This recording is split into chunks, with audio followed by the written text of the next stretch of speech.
pressão. Quer iniciar? Pode ser? Começando aí, então, segunda edição? Primeira edição? Terceira. Terceira edição? Esse é o terceiro episódio, cara. Então, começando agora o terceiro episódio do podcast Blackgate com o artista, escritor... Esqueci o nome. Daniel Gruber. Daniel Gruber. Merda. Estamos começando aí o terceiro episódio do podcast Blackgate com o escritor e músico também, Daniel Gruber. Seja bem-vindo. Obrigado, valeu pelo convite de estar aqui. Trabalho bacana de vocês aí. Vamos contribuir com a cultura. Ok, com certeza. Vamos incentivar aí quem quiser começar qualquer coisa, quem quiser se expressar e quiser tentar, às vezes, até, né? Que muitos de nós artistas gostaríamos viver com o seu trabalho. Às vezes é uma coisa que depende da gente trabalhar em conjunto, né? Em várias áreas diferentes estarem colaborando para que todo mundo possa ser visto, ouvido e... Lembrando aí também que eu sou Rafael De Carli. Exatamente. Sou um dos âncoras e o outro âncora é... Rodrigo Westphalen. Isso aí.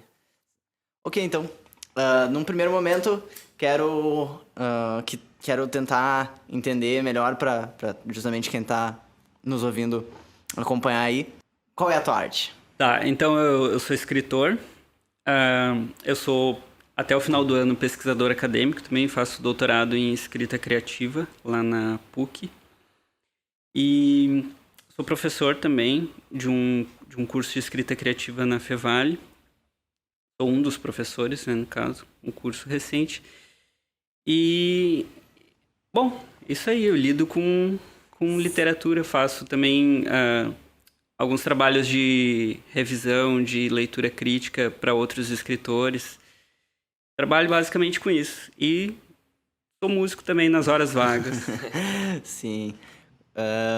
Então tu tem muito do teu trabalho, da parte de escrita, assim, ela é muito voltada para essa vem da educação mais institucional, no caso, né, da parte acadêmica, coisas assim, ou tu já ou é o contrário, assim, tu começa sendo escritor e daí tu vai para a parte acadêmica já focado nisso. Como é que... Eu acho que sim, eu acho que todo mundo começa sendo escritor e começa sendo artista em casa sozinho, né? Uhum. E aí, com o tempo, tu vai buscar outras pessoas que também fazem o que tu faz e, inevitavelmente, isso vai gerar grupos, né? E inevitavelmente, alguma universidade vai se interessar por isso, economicamente vai transformar numa instituição. O que não tem nada de negativo, pelo contrário, eu acho que só tem positivo. E a escrita criativa é uma matéria muito recente na universidade, que começou ali na PUC, agora está se espalhando pelo Brasil, assim, porque ele vem preencher um espaço que antes não tinha na universidade. Então, quem queria escrever procurava ou um curso de letras ou um curso de comunicação, que é o meu caso. Fui fazer jornalismo porque eu queria escrever e... Que legal, estamos entre graduandos de jornalismo. Começou e parou e eu tô fazendo jornalismo agora. E na real o jornalismo é assim, né? Tu entra com uma visão e chega na metade tu vê que não é nada daquilo e aí tu tem que escolher, ou tu vai até o final e aprende a gostar do que ou tu desiste e vai fazer outra coisa, né? Eu trabalhei com jornalismo por 10 anos e tal, mas a minha vontade sempre era trabalhar com literatura e escrever, né? E como é que veio o primeiro interesse, assim, na literatura? Da onde vem? Bom, na época eu acho que eu tinha, sei lá, uns 14, 15 anos, eu era piá, quando eu comecei a realmente ler, assim, né? Porque antes a gente lia os livros que os professores mandavam a gente na escola e tal. E eu era piá, jogava RPG, né? Ali final dos anos 90. E o primeiro livro que eu fui ler foi O Senhor dos Anéis, né? Que já é um calhamaço, sei lá, 1.200 páginas. Começar nervoso já, né? E aí era bem na época que ia sair o filme no cinema, então eu queria ler antes de sair o filme. E aí eu peguei umas férias, que porque eu não tinha nada para fazer e li o livro, sei lá, em um mês, né? E daí, a partir dali, eu não parei mais de ler, né? Então, depois fui buscar os clássicos até chegar na literatura contemporânea, que é o que eu mais leio hoje. Apesar de que eu ainda leio as coisas que eu lia naquela época. Eu tô muito interessado hoje ainda na literatura de terror. Tô trabalhando com isso no meu doutorado. Ai, que massa. Mas o que eu venho escrevendo até agora é literatura contemporânea, né? A partir de agora eu tô trabalhando com outro gênero, então... Até comentando ali sobre literatura de terror, eu posso dizer que um dos meus primeiros contatos com a literatura foi a série Goosebumps. E... então, importante destacar. Importante destacar aqui pra quem tá ouvindo. Então, por exemplo, eu levei muito tempo para ler Stephen King, por exemplo, né? Mas agora eu tô lendo e tô adorando, sabe? E muitas outras coisas, muitos outros autores e tal. Bom, mas daí voltando, então, eu comecei a ler e naturalmente quem lê tem vontade de expressar aquilo, né? Então, hoje em dia, tem muitas formas de expressar aquilo que tu lê. Ou tu vai fazer, sei lá, textão no Facebook. Um textão no Facebook, ou tu vai fazer ou tu vira youtuber, né? Vai falar sobre livro no YouTube. E naquela época tu tava sozinho, tu não tinha redes sociais, não tinha relacionamento com outras pessoas que também liam, então tu criava as coisas na própria cabeça, e aí começaram a vir a necessidade de escrever, de botar histórias, né? E aí comecei a escrever e... O que tu começou a escrever? Qual foi o teu primeiro formato de escrita, assim? Eu comecei a escrever um livro que era Tu começou já com um livro. Eu comecei já com um romance que é engraçado porque eu vou fazer o link com agora, sabe? Porque eu comecei com um romance histórico de terror, né? Depois que eu tinha lido O Nome da Rosa, no Humberto Eco, que me impressionou muito, assim. Então, eu queria escrever um livro histórico com suspense e tal. Quantos anos tu tava? Sei lá. Aí eu já tava com uns 18, eu acho. E não tava estudando... Já tava estudando? Acho que eu já tinha começado jornalismo, se eu não me engano. E aí, bom, era uma bosta, né? A primeira coisa que tu escreve sempre vai ser ruim e tal, e aquilo eu deixei na gaveta, né? E aí, então, eu comecei a escrever textos curtos. E tu já jogava RPG nessa época? Eu já tinha parado com RPG nessa época, né? Passou a febre do RPG. Porque eu acho que é interessante notar que o RPG tem essa coisa do storytelling, né? Que é eu acho... tenho a impressão de que já vai te dar uma vantagem, né? Uma base. Uma base pra tu ir escrever as histórias todo depois, mundo né? que jogava RPG naquela época, depois acabou de alguma forma se envolvendo com algum tipo de arte, porque eu acho que é inevitável, né? Porque é uma expressão criativa muito, muito forte, né? Porque tu trabalha com a imaginação, com a criação, né?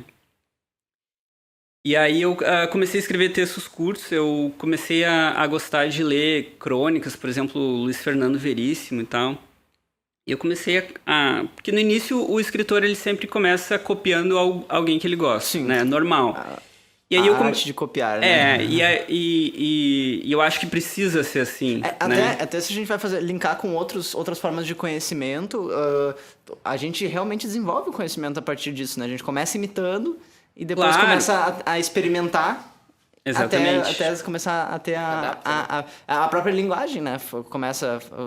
A criança começa assim, ela começa simplesmente repetindo, até que ela começa a tentar dar significado e misturar as coisas. Daí é muito massa. Eu vi uma vez um trabalho, um artigo falando sobre isso, na verdade, que era que tem tipo assim, primeiro parece que a criança aprende rápido, a maior parte das crianças, né? Aprende rápido a falar, mas é porque ela tá só repetindo. E daí parece que ela tem um declínio na capacidade de falar, assim, a impressão que tu tem quando tá a partir de uma certa idade, porque ela começa a tentar a experimentar com a linguagem. E daí as coisas que ela experimenta já não fazem sentido, porque ela tá testando as lógicas. E depois ela começa a voltar, então, a dar coerência para aquilo. Eu acho que dá para usar de analogia muito bem para o processo criativo, né, da arte. Sim, eu acho que tem tudo a ver, tanto que tem exercícios de escrita que é justamente de colagem, de reprodução, Pra te entender o processo, né? É que nem música, né? Todo músico começa fazendo cover, né? Então tu tira a música em casa, tu vê como os artistas compuseram aquela música e aí tu vai aprendendo com esse processo. E na escrita tem que ser assim também. E para te poder desconstruir, depois tu antes precisa saber construir, né? Então tu tem que aprender toda a base, todo o convencional para depois inovar. E eu acho que um dos muitos problemas que quem está começando a escrever é que quer já criar uma coisa completamente nova e original e não vai conseguir, né? Vai ficar ruim. Tipo, claro, sempre vai ter o gênio que Sim. vai conseguir, mas é exceção, né? Bom, mas voltando lá para a história, então. Aí comecei a copiar esse padrão assim, de crônicas do Luiz Fernando Veríssimo, que eu gostava na época. E aí passei por essa fase de escrever textos curtos, contos e tal. E desenvolvi isso e continuei escrevendo. Aí, paralelamente, fui trabalhando como jornalista. Fui conhecendo aos poucos outras pessoas que também escreviam, mas muito pouco, né? Porque, pelo menos aqui, assim, né, na minha cidade, eu não tinha um movimento muito forte de literatura. Uhum. Tinha muita gente que escrevia poesia, mas poesia não é minha área. Não... Nunca chegou a entrar na poesia, não, assim? Eu já tentei, não deu certo. Meu negócio é a prosa mesmo. Uhum. E aí teve um momento marcante que foi quando eu fiz a oficina literária com o Assis Brasil, que é uma oficina muito tradicional lá em Porto Alegre, na PUC, né? Isso eu já tinha terminado o jornalismo, já estava fazendo um mestrado. Tá, e aquele livro que tu tinha começado a escrever, o que aconteceu com ele? Que lá eu desisti, né? Largou tava muito ruim. Mas vai voltar. Vai voltar. Tá bom, vamos lá. E aí eu fui fazer essa oficina literária, que ela é muito tradicional. Ela começou em 1985. Poxa. E a maioria dos escritores aqui do Rio Grande do Sul, que depois tiveram grande projeção nacional e tal, passaram por ela. Então, tipo, eu pensei, preciso fazer, né? Vou me armar com o conhecimento de quem... E é uma oficina... Tu tem que passar por um processo de seleção também. No primeiro ano eu não consegui, no segundo ano eu entrei. Daí fiquei muito feliz. E foi realmente muito foda. É um ano inteiro de oficina. E o Assis Brasil, ele é um escritor de romances históricos e tal. Ele tem mais de, 20 livros publicados, premiado e tal. Ele é um baita de um escritor. E ele ministra essa oficina desde 85, então é bem tradicional e tal. E foi... ali teve uma divisão clara, assim, que eu me reconheci realmente como escritor.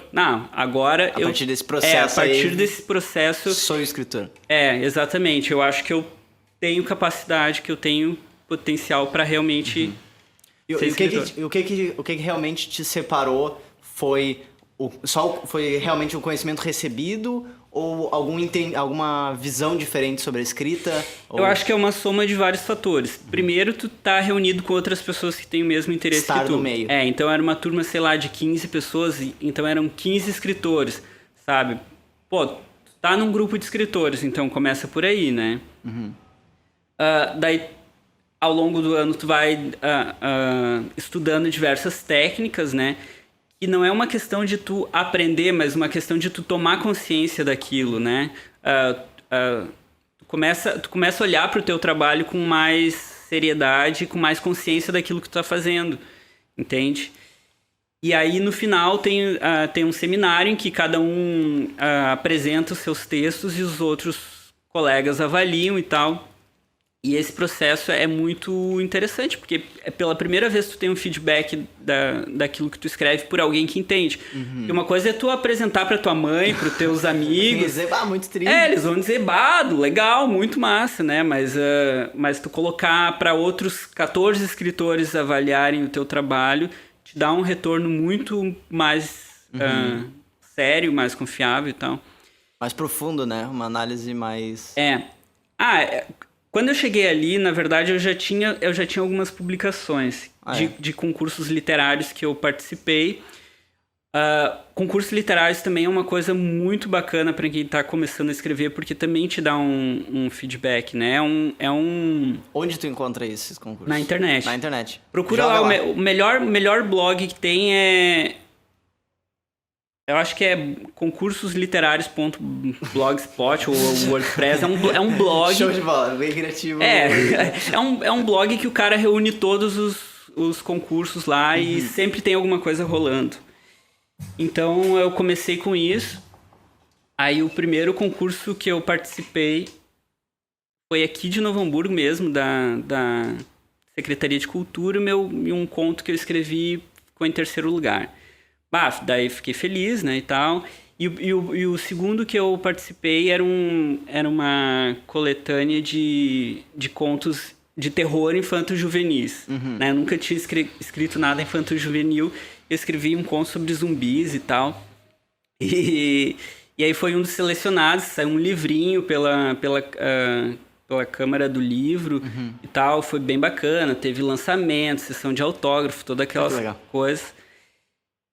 E ali, aquilo vai te dando uma segurança também, né? Porque tu vai tendo um feedback de certa forma, é um feedback de profissionais, de pessoas que já estão na área, né? Porque a seleção do teu concurso, né?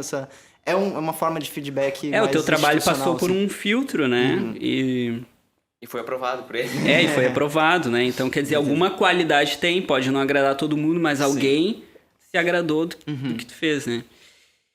E aí, então, eu já tinha passado por, eu acho que, 3 concursos que eu tinha conseguido uma posição e tinha feito essa oficina com a CIS Brasil. E no final da oficina, ele reúne os trabalhos que tu produziu durante o ano e eles lançam uma coletânea por uma editora e tal. E a gente lançou, então, no ano seguinte... E foi bem bacana, então eu já tinha ali minha primeira publicação e tal. E aí, segui escrevendo. Aí, quando eu terminei o meu mestrado, que era não tinha a ver com literatura, era em estudos culturais, eu decidi que eu queria fazer o doutorado em escrita criativa lá na PUC, que tinha iniciado, né? Ele era uma parte da pós-graduação em teoria da literatura que abriu essa oportunidade. E a tua tese de pesquisa, na verdade, é uma obra de ficção, né? Então esse é o diferencial. Vai culminar em uma obra, vai culminar em um trabalho. E aí eu entrei no doutorado. Então eu estava de novo no meio de pessoas que escreviam também, né? E é muito importante tu ter as relações, né? Porque tu não vai muito longe se tu não tiver uma rede de contatos. Isso, né? Vale pra tudo, né? Vale pra tudo, pra qualquer coisa que tu fizer na vida, né? Então... até esse ponto, como era o teu processo de escrever, ele era sob demanda, digamos assim, tipo assim, tu precisava escrever pra alguma coisa, daí tu escrevia, ou tu tinha isso transformou isso num hábito que tu fazia direto, ficava escrevendo coisas, produzindo, ou como é que é? Até então era só um hobby, né? Eu escrevia quando sobrava tempo, ou quando vinha inspiração, sabe? Hoje eu não acredito em inspiração, mas existem momentos em que vem uma ideia urgente que tu precisa botar pra fora, né? Então, às vezes, veio uma ideia muito, muito redonda, veio pronta na tua cabeça, tu precisa ir lá escrever, senão tu perde, né? E tu chega a nesses trabalhos que tu fazia, né? Não sobre os livros de agora, né? Mas tu fazia esquemas pra montar ou era aquela coisa assim de, senta e começa a escrever e faz todo... Depende. Tem textos que nascem por intuição, né? Que daí tu senta no computador e vai escrevendo. E tem outros que tu tem uma ideia e tu quer desenvolver. E aí eu preciso, sei lá, fazer um esqueminha básico para, né, um início, um meio e fim para lembrar, assim. para eu conseguir chegar lá, né? E principalmente se é um livro longo, um romance, eu acho, para mim, pelo menos, eu preciso, né, ter esquematizado o que vai acontecer em cada capítulo e tal. Mas tem gente que não trabalha assim, né? Então cada pessoa tem um jeito de trabalhar, né? E aí, bom, eu tinha, sei lá, escrito uma quantidade bem grande de contos já. E eu comecei a fazer uma seleção de trabalhos que eu achava que estava bom, né? E aí eu selecionei uma quantidade de contos que eu achava que valia a pena ser publicado e comecei a montar meu primeiro livro, né? E aí quando veio a ideia de ter um tema para esse livro, aí eu comecei a mudar essa seleção de contos. Então, alguns contos saíram fora, outros contos entraram. Alguns contos eu escrevi especificamente pensando naquela proposta, né? E aí foi nascendo realmente uma ideia de livro, né? Não só uma junção de coisas aleatórias. Sim. E aí, quando eu achei que estava bom o suficiente... Bom, Quanto tempo demorou esse processo? Demorou, sei lá, uns 2 anos, 3 anos. 2 anos. É. E quando a gente fala, assim, de uma... Só pra quem não tá no meio ter uma noção, assim, por exemplo, eu não tenho... eu não sou do meio das artes visuais, não sou das artes plásticas, não tenho noção nesse sentido. Então, tipo, quando uma pessoa que é desse meio diz assim, essa obra aqui demorou 2 anos pra ser feita, o que significa? Significa que tu passou os 2 anos... dedicando os teus dias para montar aquilo lá da melhor forma possível. Significa que tiveram momentos ali nesse meio do caminho onde tu trabalhou um pouco em cima disso, daí tu deu atenção a outros projetos, depois tu voltou e trabalhou de novo. Como é que é isso? Eu considero a contagem do tempo assim desde o momento em que a ideia surgiu até o momento que tu terminou a obra, né? Agora, tu não ficou o tempo todo escrevendo, né? É que nem um filme, demorou 2 anos para ser filmado, mas na verdade tu tá considerando a pré e a pós-produção, porque a filmagem na verdade é o quê? 2 semanas, 3 semanas, né? Sim. E eu acho que o livro é a mesma coisa. Assim, segue esse processo então de... tu tem todo um processo antes de pesquisar, de desenvolver a ideia, de criar os teus esquemas, de escrever os primeiros esboços para ver que tipo de linguagem tu quer usar e tal. E aí tem o processo de escrita mesmo, que é rápido, sei lá, alguns meses, né? Em que tu senta no computador e escreve. E aí depois que tu escreveu, daí tem todo a pós-produção, digamos, que tu começa a revisar, começa a mudar coisas de lugar e... Revisão, seleção, adaptação, tudo isso. Que é o processo mais demorado, na verdade, né? Nossa. E isso daí foi o teu primeiro livro, então... Ele foi lançado... Como se chama? O Jardim das Hespérides. Só crônicas? Só contos. Contos, isso, desculpa. E aí, eu terminei ele em 2016. E aí eu comecei a mandar para os concursos também. Comecei a entrar em contato com algumas editoras. Mas editora é um negócio complicado, porque... as editoras pequenas trabalham com coparceria com os autores. Isso quer dizer o quê? Que tu tem que ajudar a pagar, né?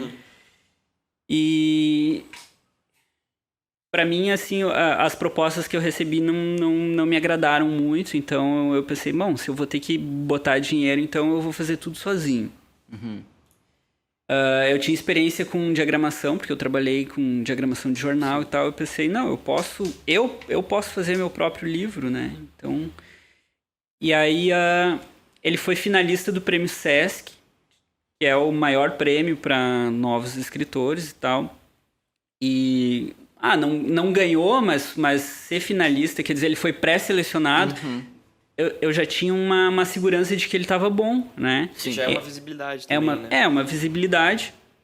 Mas eu acho que o mais importante foi para mim mesmo, para eu me certificar de que ele estava bom, sabe?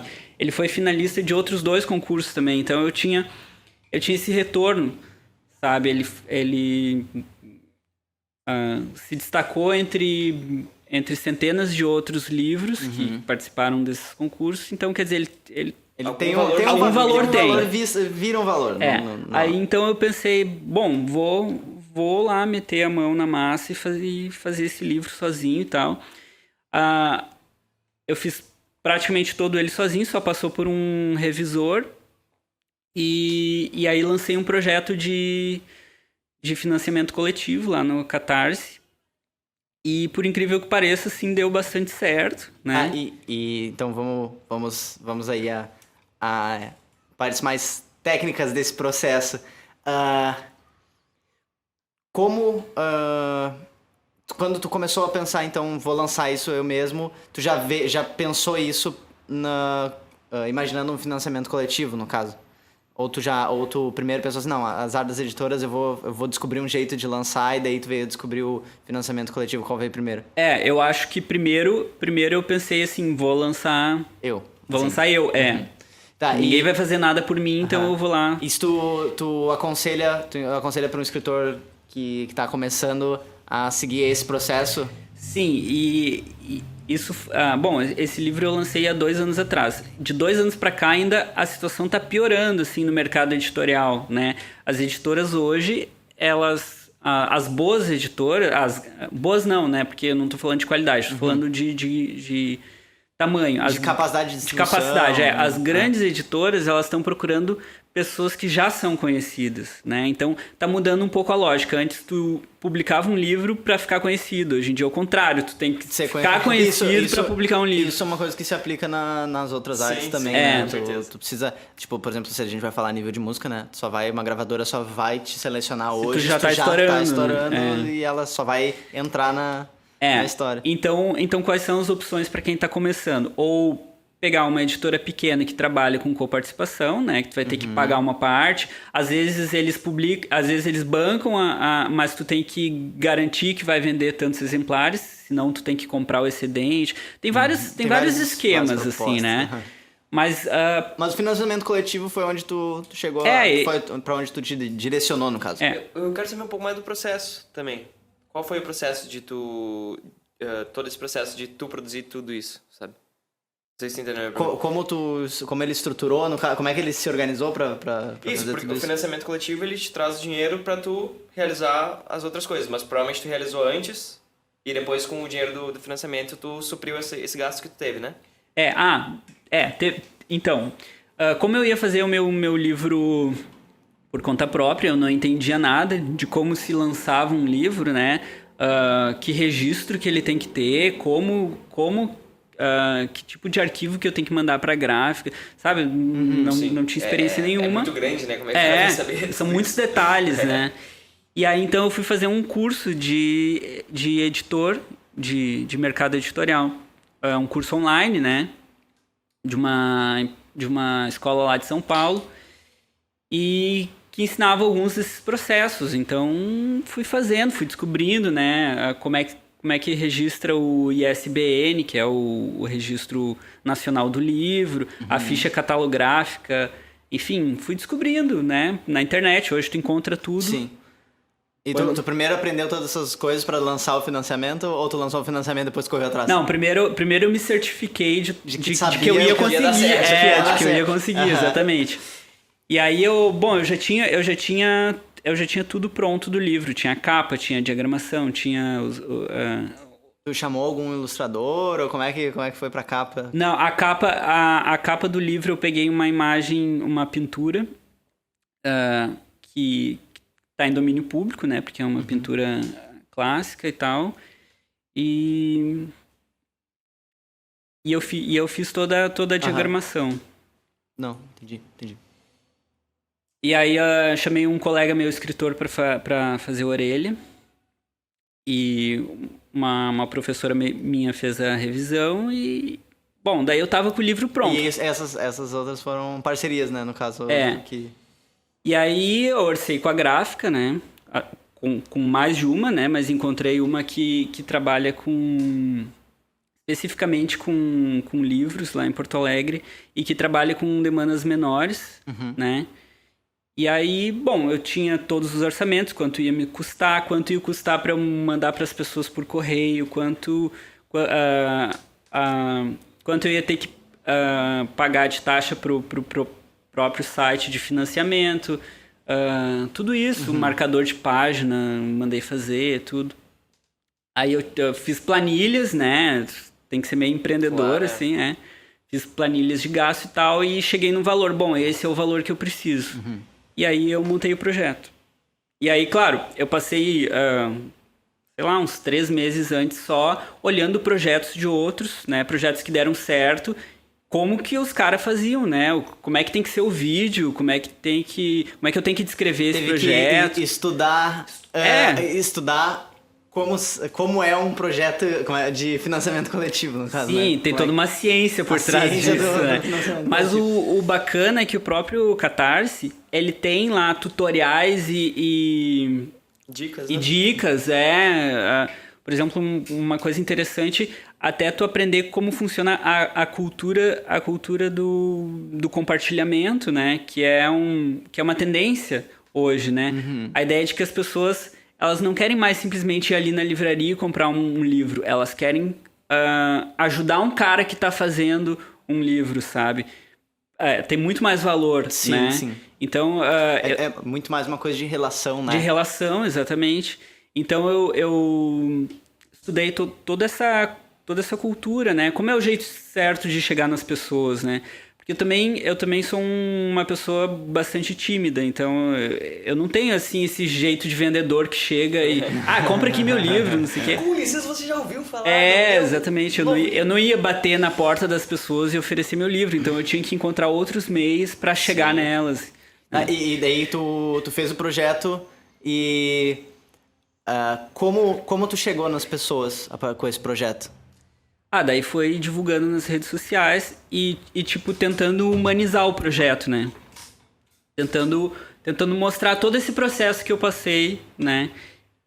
Justamente para as pessoas entenderem que elas não estavam comprando só um livro, elas estavam comprando todo o meu projeto, sabe?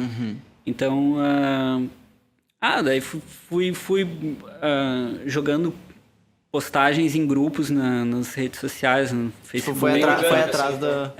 Tipo, foi atrás de grupos de interesse, no caso, assim, Mas o mais incrível é que o próprio Catarse tem uma comunidade de pessoas que estão sempre olhando as coisas, né? Então surgiu, digamos assim, 1/3 das pessoas que me ajudaram são do meu círculo de amizades próximos, né? Pessoas que compraram meu livro para me ajudar.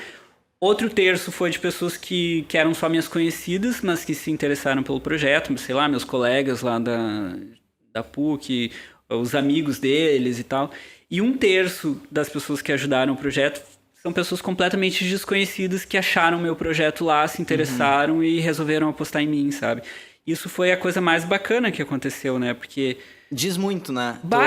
É muito diferente tu ter uma pessoa que te conhece primeiro e depois conhece teu trabalho artístico, teu trabalho, né, qualquer que seja, e daí vai consumir a nível financeiro teu trabalho artístico porque te conhece, e aquela pessoa que vai te conhecer primeiro pelo teu trabalho artístico e depois te conhecer talvez como pessoa e ir atrás de sei lá te adicionar como amigo no Facebook ou te seguir no Instagram, qualquer coisa assim, comentar a tua foto na praia. Mas tipo, é muito diferente a relação com uma pessoa que te conhece primeiro pelo teu trabalho, né? E eu acho muito gratificante, daí a nível de músico, quando daí vem aquela pessoa que tu nunca viu na vida e tipo, ia elogiar teu trabalho, dizer que tipo, se identificou muito com o que tu tava fazendo ou qualquer coisa assim, e depois tipo, vai te conhecer enquanto pessoa. E esse é o retorno que tu quer, né? Essa é a coisa que te motiva a continuar fazendo o que tu tá fazendo, porque tu pensa assim, não, eu tô acertando, tô atingindo pessoas, né, através do meu trabalho. Então, daí lá tinha várias modalidades de investimento, então tinha só o livro, que era tal valor, daí tinha um livro com um bloquinho personalizado, tinha um outro que tinha capa dura e tal. E tu fez tudo sob demanda, ou seja, conforme tu recebeu tudo, isso, tu só exatamente. fez Eu só mandei pra gráfica depois que eu tinha o valor, né?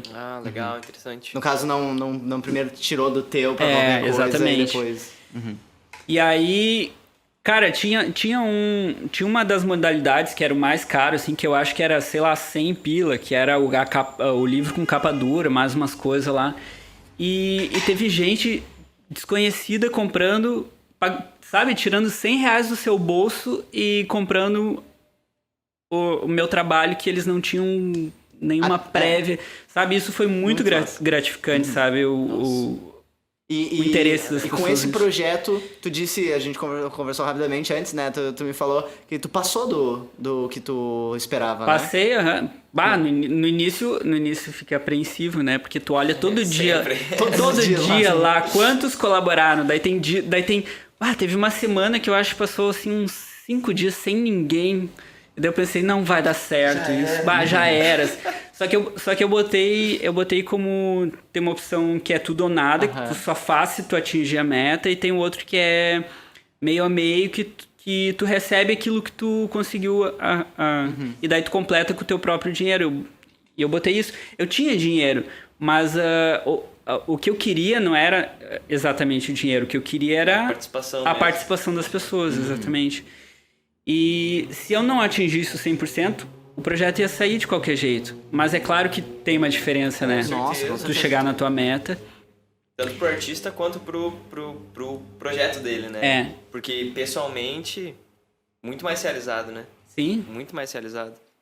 E aí, sei lá, eu acho que quando chegou em 80% estacionou, e aí passou uma semana inteira parado, assim, em 80% eu pensei, agora não vai além disso, sabe?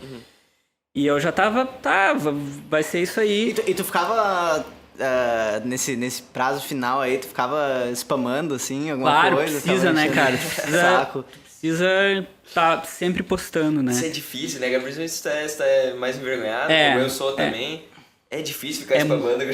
É muito difícil porque tu se sente incomodando as pessoas, né? Cara. Porque tem pessoas que não viram, mas tem outras pessoas que te viram desde o início e elas estão vendo todo dia, né? E tal, tem pessoas que me conhecem e dizem assim, foi difícil pra ti, né? Eu senti que foi difícil pra ti, porque não faz parte da tua personalidade. Mas tem que fazer, né? Claro. Não adianta. E aí, quando chegou nos últimos, sei lá, 3 dias, daí começou a subir aquilo de novo, e daí no último dia foi uma galera, assim, e daí foi... Isso é uma coisa que é dessa... Tipo, de qualquer normal, coisa que tem um limite, né? De tempo, a tendência é que as pessoas deixem ficar lá pro último dia, né? Vai deixando pra depois. Vai deixando pra depois. Depois eu faço, tô sem meu cartão agora. Aí no último dia estourou, né? Daí foi pra 113%. Daí, que massa. Daí tu fica muito feliz, né? Nossa. Você se sente o cara mais foda. Imaginar a sensação, né? De estar olhando pra aquilo, de repente, assim, num dia começa a entrar, assim, os negócios, tipo, caralho. Total. Deve ser muito massa. Mas isso que é louco, eu acho, de ser artista, é que muitas vezes você tem que pôr a máscara, né? Tipo, tu é um cara tímido, eu sou um cara tímido, o Cão às vezes é um cara tímido. E aí quando a gente tem que se divulgar, a gente tem que se divulgar, não tem que fazer. Tem que ir lá pôr a minha máscara, que eu tô 100% zen. Cara, eu tento pensar assim, ó. Tem o Daniel, que é o Daniel do dia a dia, e tem o Daniel escritor, tá ligado? Que não deixa de ser um personagem, sabe? Não é falso, não é uma falsidade, mas é um perfil profissional, é uma outra personalidade tua e ali tu... E é importante, né? Não pode ter restrições, né? É até um negócio que eu tenho muito pensado, assim, e eu ainda talvez vou trazer essa discussão mais vezes, é a questão da importância de tu fazer uma espécie de design de si mesmo, assim, sabe? Enquanto artista. Tu precisa ter... tu trabalhar quem tu é enquanto artista pra poder... pra justamente tu ter um maior autoconhecimento. Então, tipo... Porque tu não tá só, assim, investigando uma turbulência... própria, sem direção, muito abstrata. Tu vai e formula faz um design mesmo de quem é o Daniel escritor, ou quem é o Rafael músico. Tu pensa, tu para, analisa, pensa as características dessa pessoa que é tu mesmo, digamos assim. Tu pensa as tuas características nesse sentido. E daí tu tem essa máscara que não é falsa, ela é tu, só que ela é tu mais... tu tem uma espécie de impessoalidade. É a fantasia de carnaval. Tu coloca a fantasia de carnaval, tu consegue fazer o que tu quiser no carnaval, foda-se. Só que tu bota a tua própria máscara enquanto artista. E tu consegue fazer o que tu quiser, porque tu tá aceitando que tu tá livre. Tu se desvincula da tua timidez, se desvincula do teu receio. Tu tem que liberar, assim. E aí, por isso que eu usei a máscara de exemplo, né? Só que o interessante é que a máscara é sempre tu mesmo de forma exponencial. Tu não vai conseguir ser outra pessoa. Não vai conseguir. Definitivamente não. E isso foi um processo interessante na minha vida, tanto como pessoa como artista. E que nem hoje eu faço terapia, e eu recomendo todo mundo fazer, né? Porque eu precisei em determinado momento saber quem eu era, sabe? Em muitos momentos eu tentei ser quem eu não era, sabe? Eu tentei ser um tipo de escritor que talvez eu achasse que as pessoas queriam ler, mas que não tinha nada a ver comigo, sabe? E agora, no meu segundo livro, eu acho que isso está muito mais amadurecido, porque eu assumi quem eu sou, sabe? Eu não vou me comparar a outros escritores que têm um estilo, que têm um jeito de ser diferente do meu, sabe? Porque o escritor, o outro cara lá, ele vende mais, ou ele tem mais leitores, ou ele tem mais seguidores. Tipo, porque é uma coisa que angustia o artista, né? Sim. Só que em algum momento tu tem que perceber que tu não é o outro, tu é tu mesmo, e tu tem o teu próprio público, né? Tu tem o grupo de pessoas que vai gostar daquilo que tu é e daquilo que tu escreve. E não adianta querer abarcar tudo, né? Eu procuro sempre pensar que tem gente pra gostar. É só a questão de fazer chegar nas pessoas. Porque gente pra gostar, tem gente pra gostar de tudo, né? Basicamente. Então, tipo, tu já tem a tua Teu base. público existe. Isso. Essa é a questão, né? Teu público existe. Só tem que achar ele. Tem que ser... Tem que fazer o teu trabalho chegar nele. Isso é uma das querendo partes ou não, mais e querendo ou difíceis. não, a gente consegue dizer que, tipo, as pessoas... Existem grupos de pessoas que não estão unidos, estão separados aí pelo mundo, mas existem esses grupos de pessoas que têm as angústias que buscam isso que tu faz, sabe? Eles querem aquilo. Mas é muito difícil, né? Tu por exemplo, conseguir chegar. Me angustiava muito quando, por exemplo, eu escrevi um conto ou qualquer outra coisa que eu gostasse muito e que eu via que as pessoas não entendiam, né? Daí eu pensei assim, não, eu tô errado porque eu não tô conseguindo me expressar direito. Mas na verdade não é, porque em determinado momento alguém que pensa como tu, que tem as mesmas angústias que tu, os mesmos gostos que tu, vai ler aquilo, vai entender. A questão é que a gente não consegue forçar isso numa pessoa que não exatamente. Tá querendo aquilo. E eu acho que esse processo de amadurecimento foi o que mudou assim, do meu primeiro livro pro segundo. Agora... O segundo vai sair agora. Vai sair agora. Agora. Inclusive tá saindo. Tá saindo ao vivo. Não, inclusive tá saindo aqui pra você que tá assistindo em casa em novembro de 2020. Tá saindo agora. Fica aqui, ó. Não.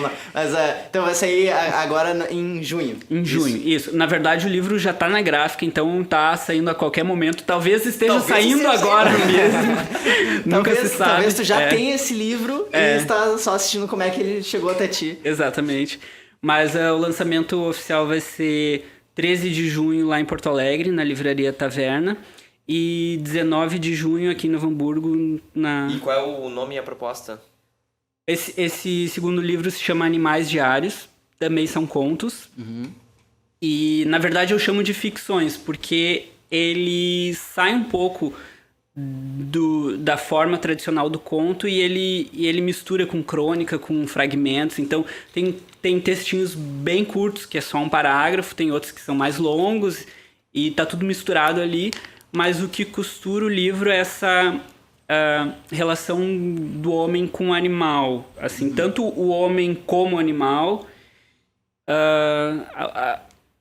o aspecto animalesco do ser humano, quanto a relação de humanização com os animais, né? Então todos os textos mais ou menos tratam dessa relação. E esse livro aí não foi financiamento coletivo? Não, porque eu consegui tirar uma grana, assim, com outro projeto. Eu paguei o projeto e depois, vendendo esses livros, eu consegui juntar um dinheiro que agora eu vou usar para financiar esse livro.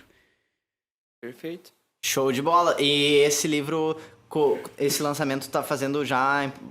como é que tu faz a venda desse outro livro? Aquele lá, ele foi vendido para quem comprou no projeto. E tu fez tiragem maior do que... Fiz. Inclusive, tem umas tá sobrando lá em casa ainda. Tem as também. pilhas Tem. Mas tá indo, né? Mas como é que tu fez, vamos então nas duas partes mais ou menos ao mesmo tempo aqui, como é que funcionou a venda para extra, além do projeto de financiamento coletivo daquele, e como é que é o processo de venda desse, para que quem tá pensando em escrever, ou quem já escreve e tá pensando em lançar, saber como é que tu fez. Ou pra quem quiser comprar, hein? Pra quem quiser comprar ainda, como é que ele chega no teu trabalho. Então, eu coloquei em algumas livrarias, né? Como é que coloca numa livraria? Chega pra livraria e conversa com o cara. Chega ele e coloca ele na prateleira. Porque assim, ó, as editoras grandes, elas trabalham com distribuidoras, né? Então, tem uma empresa que faz o meio termo entre a editora e a livraria. Como eu não posso fazer isso, até porque a distribuidora só trabalha com um número X de livros, né? Tem que vender bastante para... Então, eu mesmo vou lá, converso com os livreiros e proponho uma relação de como é que se fala? De... Porcentagem de... como é que é o nome? Permuta? Fugiu a palavra agora. O que é o seguinte? Quando tu deixa o produto Consignado? Consignado, isso aí. Faz uma relação consignada com a livraria e o que ela vender, ela te repassa um valor, né? E aí conseguiu parceria com algumas livrarias, então encontro o livro nessas livrarias, que é a Taverna, lá de Porto Alegre, que é uma livraria de bairro muito bacana, que está trabalhando com autores independentes, autores novos, né? Que é digamos... No caso, os espaços que tu conseguiu não são aqueles espaços tradicionais. Exatamente. Eles são espaços já pensando... até porque para te entrar numa cultura, uma saraiva, assim, só por meio de distribuidoras, né? Então, vou trabalhando com as livrarias menores, né? Mas consegui aqui na Letras e Companhia, aqui do shopping, então, vários lugares legais. Então, assim, não falta opções para a pessoa conseguir o livro. E ela pode comprar pela internet também. Eu criei uma loja virtual. Faz teu merchan aí. Faça o merchan. Beijo teu peixe. O grifo.com.br. Então, só para contextualizar, o Grifo era o blog que eu tinha. E aí eu usei ele como um selo para lançar os meus livros, e futuramente eu quero transformar numa editora mesmo e publicar outros escritores. Só tô dando um tempo por enquanto, porque eu tô terminando o doutorado, então tô com muita coisa para fazer. Mas ano que vem pretendo dar continuidade a esse projeto. Show de bola.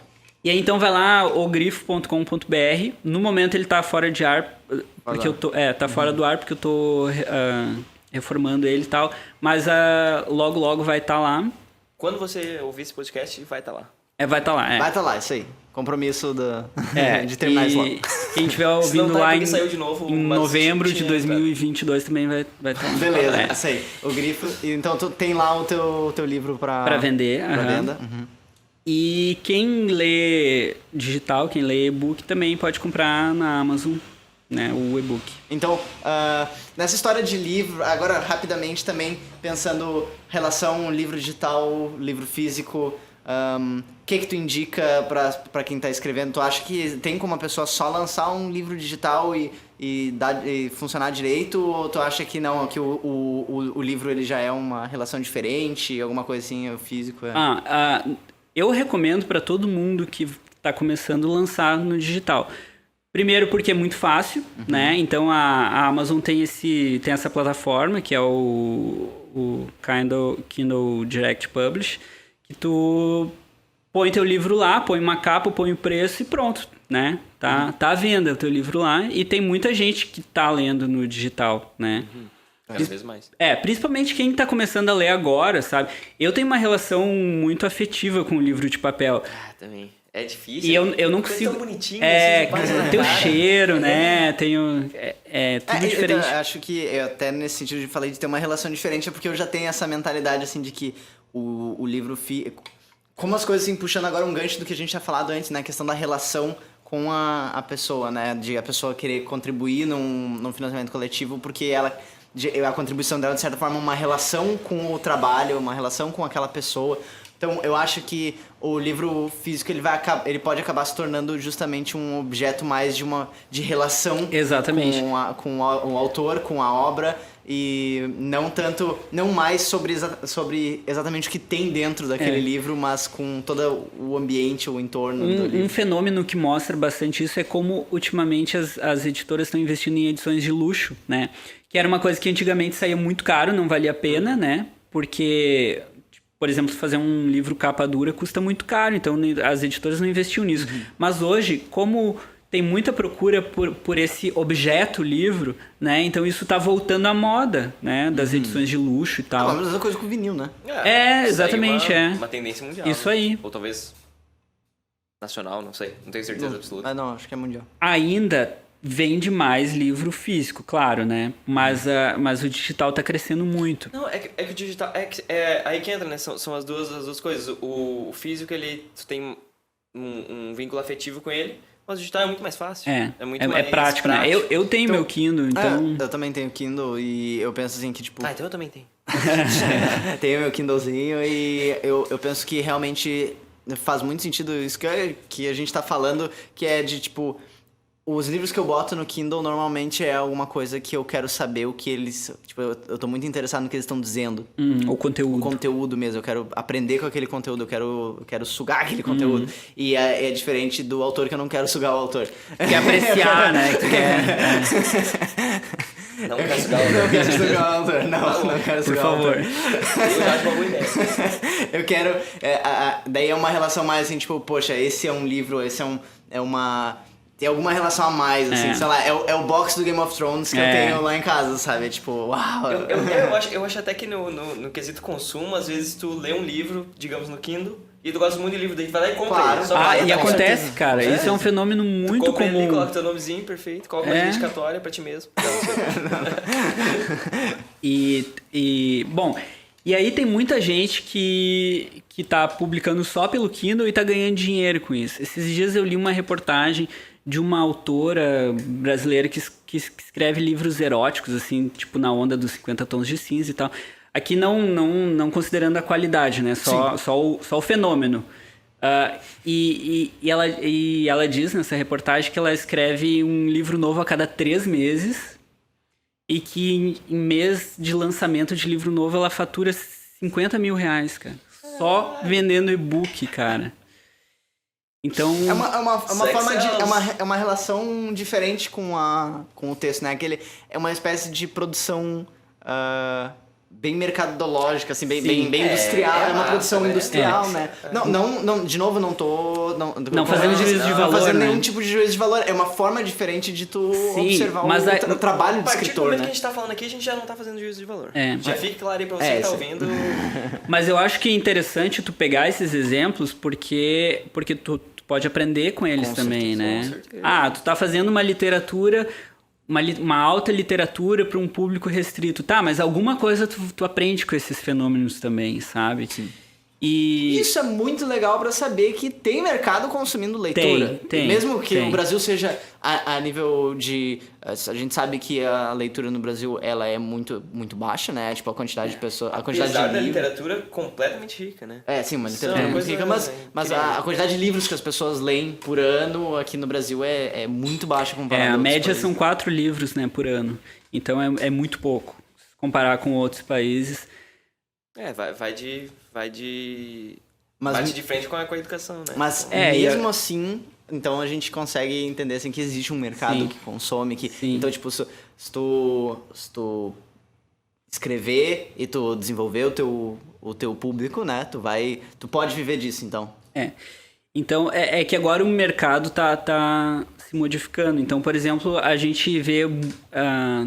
Teve uma crise nas grandes livrarias, então Livraria Saraiva, Cultura, essas estão fechando, né? Cada vez mais fechando as lojas, e daí vem o pessoal e diz assim, não, o mercado editorial está em crise. Mas não é, ele só está se modificando, sabe? Então tem muita gente que tá deixando de consumir nas livrarias, mas está consumindo digital, ou está consumindo nas livrarias de bairro, que está crescendo também. Que legal. Porque a livraria de bairro ela tem uma diferencial que ela é uma espécie de curadoria, né? O próprio livreiro é alguém que conhece, né, de literatura, e ele já seleciona os livros que ele vai botar na vitrine ou que ele vai botar no... É uma visão diferente sobre o livro. É uma visão diferente, do que aquelas vitrines que tu vê de... Que é comprada, né? Que é comprada, né? Tu precisa comprar o espaço lá. E aí o consumidor, ele tem essa relação com o livreiro. Então, o livreiro indica livro, por exemplo. Isso é muito bacana, porque o meu livro tá vendendo aqui por indicação do pessoal que trabalha, sabe? Eles leram o livro, gostaram, estão indicando e meu livro tá sempre vendendo, sabe? Isso é muito bacana. E então, desse próximo livro aí, como tu tá lançando ele, como é que a pessoa chega até ele, como é que a pessoa compra ele? Então, vai ser o mesmo esquema. Eu vou colocar em algumas livrarias e vou estar com essa... site também. E pelo site, Uhum.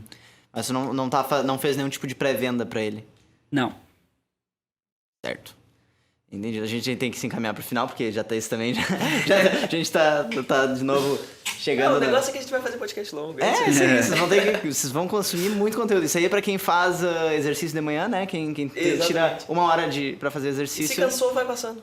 Passa 1 minuto, aí ouve 1 minuto. Passa 1 minuto, ouve 1 minuto. Você vai gostar de algumas coisas. Não, mas teve bastante coisa, muita coisa interessante aqui pra... A gente sempre, conforme vai falando sobre a história de alguém, vai falando sobre o percurso de alguém, enquanto que tá produzindo alguma coisa. É muito assunto pra falar, muita coisa que dá pra explicar. Longa demais, né? Mas então, vamos chegando mais próximo do final, então, o que é esse teu último livro, assim, o que quer dizer, não é essa a pergunta. A pergunta é... vou mudar o tópico que eu ia falar do teu último livro, mas pra gente poder encerrar logo e não começar a criar mais coisa, vamos falar assim, o que tu diria para o cara que tá começando a escrever? Qual é das coisas que tu aprendeu em todo esse teu percurso, o que ele tem que saber agora pra já pular muito do sofrimento do processo? O que ele tem que saber agora? Eu acho que a primeira qualidade que o escritor tem que ter é paciência. Porque hoje em dia tá muito fácil divulgar o teu texto. Tem não só essa plataforma da Amazon, mas tem também, por exemplo, o Wattpad, que é uma plataforma de troca de leituras e tal. E o pessoal tá muito afobado. Vai lá, escreve rapidão, nem revisa, já põe lá e já espera que as pessoas comentem e já acha que é escritor, sabe? E eu acho que não, tem que ter mais calma nessa hora, sabe? Tem muitas possibilidades de divulgar o texto, mas não adianta escrever qualquer coisa. É um longo processo para aprender a escrever. E hoje tem muitas ferramentas, tem muitas leituras sobre escrita, né? Então, 3 livros essenciais que eu vou recomendar. O do Stephen King, que é sobre a escrita. Que ele fala sobre a escrita dele, dá várias dicas de escrita, que é bem legal. O que foi lançado recentemente pelo professor Assis Brasil, lá da PUC, que é Escrever Ficção. Lançado pela Companhia das Letras, agora, esse ano. Uhum. Que é a condensação dessa oficina lá que ele faz, né? Igual. E o outro livro é A Arte da Ficção, do David Lodge. Que tem em Pocket pela LPM também. São vários artigos, cada um trabalhando uma técnica literária. Por exemplo, fluxo de consciência, diálogos, inícios, personagens. E procurar conhecer as técnicas literárias. Não que eu acho que a pessoa aprende a escrever através das técnicas, mas ela aprende a racionalizar o que ela está fazendo, a ter consciência sobre o que ela está fazendo. Por exemplo, o que é um bom personagem? O que o personagem deve ter? O que uma boa história tem que ter? Né? Como é que se constrói as etapas de uma história? Enfim, todas essas coisas. Então, buscar conhecer essas técnicas, praticar muito, e não se apegar muito às primeiras coisas que tu vai escrever, porque Importantíssimo. É importantíssimo, porque inevitavelmente as primeiras coisas que tu vai escrever vão ser horríveis. Mas então eu disse que eu ia linkar, né, lá o primeiro livro que eu desisti de escrever com agora. Pois é. Então eu cheguei no doutorado, eu precisava um projeto. E aí eu busquei lá aquele primeiro projeto inacabado. Porque eu pensei, aquela ideia era legal, só que estava mal escrito. Então agora que eu tenho mais maturidade, eu vou escrever aquela ideia. E eu tô desenvolvendo justamente isso, que era uma... então, refazendo aquela ideia, aquele projeto inicial. Poxa, então, massa. pra te ver como as coisas voltam, não precisa se afobar, não precisa ter pressa, sabe? Eu acho que isso é o mais importante pra quem tá escrevendo agora. Tá, e então, só complementando tudo isso que foi dito dessa parte, pra quem tá querendo começar,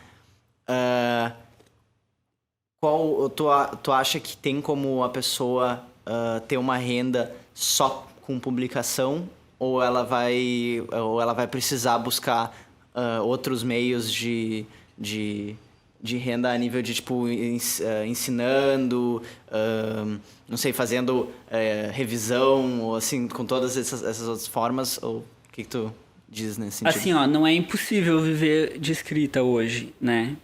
Mas é muito difícil. Então, eu recomendo a pessoa não sonhar com isso por enquanto. Primeiro tu desenvolve a tua carreira paralelo a um trabalho qualquer, sabe? Ou pode ser um trabalho relacionado, né? Professor, sei lá, jornalista, né? Como eu fui. Mas, enfim, não pensar em viver de escrever por enquanto. Mas com o tempo é possível, principalmente... Então, paciência, né? De novo, né? E dedicação. Paciência, dedicação, estudo. E, claro, muita leitura, porque por mais incrível que pareça, tem pessoas que querem escrever e não têm o hábito de ler. Parece um músico que não escuta música, sabe? Mas é verdade. Não, eu entendo bem. Tem pessoas que... Já estive lá. Já estive lá, porque, assim, só rapidamente a experiência pessoal, assim, quando tu comentou lá, mais perto do início, e ficou na minha cabeça, ficou a pulga atrás da orelha, assim, que eu... quando comecei a tocar instrumento, eu não gostava de tirar a música dos outros. Eu quis partir direto pra produzir as minhas próprias músicas. Então, eu, na verdade, nunca desenvolvi muito bem. Tipo assim, eu sou extremamente limitado a nível de instrumento, né? Eu produzo música eletrônica, eu produzo músicas no computador, que daí eu consegui desenvolver muito melhor. Mas, tipo, a nível de instrumento físico, assim, eu tenho limitações bem sérias. Porque eu nunca realmente passei por esse processo de pegar e fazer a imitação, sabe? Pegar primeiro e entender como é que funciona e ficar praticando e tudo mais. Então, tipo, sério, gente, não pratiquem, aprendam dos outros primeiro, Vocês podem tentar sabe? fazer sem Vocês podem tentar, ver, mas... sim. É tipo, leia primeiro, né? Leia muito, desenvolva o hábito da leitura. E é muito um desenvolvimento mesmo, né? Que não é simplesmente vou começar a ler agora. Não, tipo, tem que ir aos pouquinhos, pegar um livro que te interessa. E, que eu acho muito importante, não tentar ler livro que não te interessa. Exatamente. Existe a pior coisa. Cara, quem diz que não gosta de ler é porque não descobriu o seu livro ainda. É só isso. Porque, cara, tem livro pra tudo, velho.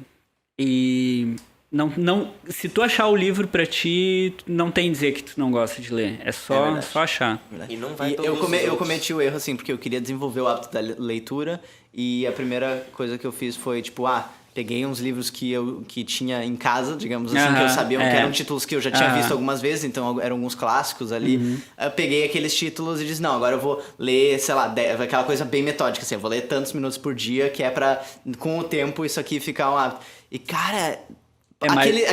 Aqueles 15 minutos, por exemplo, que não vão te ferir se o livro não é alguma coisa que te interessa. Mas, em compensação, quando tu sentar pra ler 15 minutos de um livro que vai te interessar, tu não vai ficar só os 15 minutos. Tu vai perder 1 hora, 2 horas ali e vai estar tipo, meu Deus, eu poderia fazer outra coisa, mas eu vou ler mais um pouco. Então, tipo, encontrar o livro, encontrar o seu o primeiro gosto. passo é ler por prazer, né? Não ler... Claro, ler os clássicos é importante, mas primeiro os livros que tu gosta. Primeiro desenvolver o prazer da leitura, depois vai. Os clássicos vão ser muito mais... Tu lembra o livro que te deu vontade de continuar lendo, assim? O livro, talvez aquele que mais te inspirou, assim? Lá no início. Foi O Nome da Rosa, do Humberto Eco. Foi esse livro, esse que tipo, bateu, assim, tanto que é o livro que eu reli mais vezes, né? Já li 3 vezes ele. E teve vários outros importantes, mas... Sim. mas esse aí foi o que virou a chave. E tu? Cara... Boa pergunta. Não tinha parado pra pensar assim, até... Eu não sei se eu tenho um livro que Até porque eu não tenho o hábito de escrever, assim, tipo, a nível literário, coisas assim, né? Minha escrita é muito... Os livros te motivou a ler mais, assim. Que tu leu, tu terminou ele e tu ficou, cara... Cara, eu vou te dizer que foi... engraçado, né? Mas o livro que me motivou a ler outros livros foi ler o primeiro livro do Game of Thrones. Boa. Porque, tipo... cara, é um livro grande pra alguém que não tem o hábito de ler, sabe? E, tipo, eu realmente não tinha o hábito de ler até, sei lá, ano passado. E daí eu fiz essa coisa de pegar um livro enorme pra começar por ele, que era absurdo, né? Bom, a gente já viu que deu certo, né? Porque eu e tipo, eu peguei o livro enorme, comecei por ele e, cara, foi... Tipo, eu já tinha lido... Claro, eu já tinha lido outros livros da minha vida, sabe? Não foi o primeiro livro que eu li, mas foi o primeiro livro que eu não conseguia parar de ler. Bota fé. Eu li direto e depois, assim, e o pior é que nem foi assim, tipo, eu li ele e daí ele me fez querer ler todos os outros. Não, eu comecei a ler outros livros por causa dele, sabe? Eu comecei a buscar outras coisas e isso foi muito massa, assim. Então lê alguma coisa que tu gosta, vai ver que tu gosta de ler. Fazer um merchan aqui do que eu li. Diga. Que foi A Região Submersa do Tabajara Ruas. Livraço, autor sensacional. Ok, então ficam aí as dicas de livro, ficam aí as dicas de atitudes, ficam aí as dicas de como lançar o seu livro. E fica aí mais um podcast. Fica mais um podcast gigante. Um podcast gigante da Blackgate. Então, alguma consideração final? Quer fazer alguma última palavra aí pra quem tá nos ouvindo? Valorizem a cultura, cara, porque senão a cultura vai acabar no país. Estão acabando com a cultura no país e só depende da gente levantar isso aí de novo. Ok, então, compartilhem esse podcast, compartilhem a cultura que está sendo transmitida aqui entre as mentes que fazem. E se você assistiu pelo YouTube, deixe seu like, se inscreve no canal, toda aquela mesma coisa sempre. E muito obrigado então, Daniel. Lembrem então, acessem o teu perfil, qual é o teu @, aí pra eles seguirem. Pode me achar lá no Instagram, DF Gruber. Mas escreve Gruber. Gruber, bem normal. Bem como fala, fonético. Só pra ter certeza, né? Uhum. Então... Vai que tem uma trema escondida. Eles podem te acompanhar ali pelo Instagram mesmo. Beleza, então acompanha ele ali pelo Instagram, acessa o Grifo. ogrifo.com.br, vai estar lá o livro. E... Curte a gente também, né? Curte a gente também. Blackgate. Curte a Blackgate. Blackgate Content. @Blackgate Content, sem o E no fim, de contente. Perfeito. É isso. Ok, obrigadão. Valeu, eu que agradeço. E até a próxima.